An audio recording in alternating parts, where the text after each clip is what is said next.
There is still no end in sight to the postal dispute, which is affecting services across the region. The sorting offices in Peterborough and Huntingdon were among the first to be hit. Staff in Norfolk and Suffolk are planning to walk out on Monday. They say this is the only way to keep postal jobs alive. In Peterborough this morning, around 200 workers began a 48-hour walkout. Meanwhile, at Huntingdon's sorting office, around 90 workers went on strike. Essentially, this strike is over modernisation and pay. With more competition in the market, the Royal Mail say they've got to make changes. Here at Huntingdon, there's fears a night shift could be cut. If you speak to the unions, they say the pay and conditions of workers is under attack. They only seem interested in forcing extra work on the members. Our members are quite willing to do the extra work, but we need to have an agreement to actually modernise the business. We believe that what Royal Mail are doing at the moment will destroy the business and remove the quality of service to customers. We have a problem with our mail volumes are falling. We've lost around 10% of our volumes in the last year alone, and we need to act fast to improve efficiency. So that's why we're moving ahead with the changes which were agreed in 2007. Northampton and Chelmsford also saw strikes today. Action in Peterborough will continue tomorrow. Meanwhile, Ipswich, Kings Lynn, Bury St Edmunds and Thetford will be affected on Monday. Thousands of businesses and homes went without mail today, but there was still support for the posties. Obviously, I would prefer that there was not such a strike, but perhaps from a postman's point of view, it's a very different matter. I don't think it's any great shakes if we go without post for one or 2 days. But with more strikes looming, how long will public support continue? Mike Cartwright, BBC Look East. The captain of a trawler collapsed and died on his boat off the Essex coast despite a doctor being sent to save him. The Ocean Vanguard was fishing 5 miles off the Essex coast. Crew members sent out a message on a radio distress channel. The Clacton lifeboat was scrambled with a doctor on board. A woman was killed when her Porsche sports car overturned on the A11 in Norfolk. It happened between Norwich and Wymondham, south of the Thickthorn roundabout. Police said the car overturned on the carriageway. They want a man who spoke to them at the scene to get back in contact. Now, when it comes to retirement, some people go for somewhere quiet and relaxing. But for one homeowner, it's a bit too peaceful. He's all alone at the Woodbridge retirement village, a £6 million site at Whittam in Essex. This is 86-year-old Les Harrington. He moved into his new one-bedroom house in October 2007. It has a new fitted kitchen, wall-to-wall carpet and an ensuite bathroom. Pretty much everything he could ask for. And it's based in a retirement village in Whittam in Essex.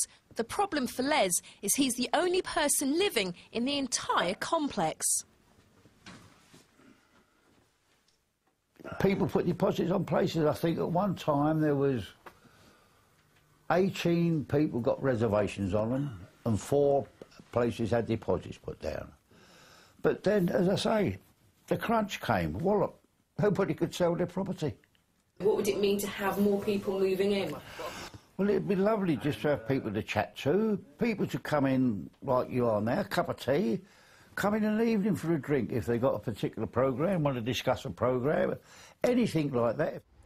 Developers spent £6 million converting this site. Initially, they offered services like a laundry service, a gardener, hotel-style dining, even chauffeured trips. But all that stopped because they've gone into administration. We've contacted the company, but no one has spoken to us. More accommodations, more flower beds, loads of places, and it all goes right round to the outside. So potentially a lot of people could be living here. Well, I mean, if you get a group of people here sitting out here of an evening, it's, you know, everything. This could be a village, a community with people who know each other. It could be a family affair. With the economy still in a recession, it's likely to be some time before Les can enjoy the friendship and community spirit from having neighbours. Dawn Gerber, BBC Look East, Whittam. Figures out today show 18,000 people in the East were diagnosed with swine flu in the last week. 50 people are in hospital. That's down on last week. 2 are still in a critical condition. 3 people in the region have died. Anglian Water revealed its latest project today, a hole in the ground which has cost £1 million to dig. The underground structure in Woodbridge will guard the town against the risk of flooding. At the moment, it's just a big hole, but it could be the answer to the problem of floods in Woodbridge. The drains can't cope with heavy rain, which means foul-smelling water spills onto the streets, and that's a common problem in old towns in the east of England. When you get rainwater flooding, you get the streets filling up, you get it backing out of gullies. If it does get contaminated with the sewage, that is unpleasant. It's very dilute, but still, it's nevertheless unpleasant, and it's something we're trying to stop around the region. It's not just happening in Woodbridge. The hole is a storage tank 10 metres deep and 10 metres wide. Rainwater will be diverted from the drains and into the tank until the water subsides. A town of Woodbridge's age actually has what's called a combined sewage system. It takes both foul, dirty water and rainwater at the same time. And if you imagine trying to separate out those two pipes, the disruption would be, well, it would be immense. Work began on this hole in April and it's costing £1 million.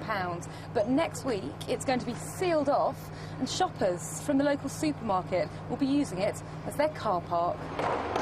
Tanks being used to fight the floods. It should help the whole of Woodbridge. And Jana Gadgill for BBC Look East in Suffolk.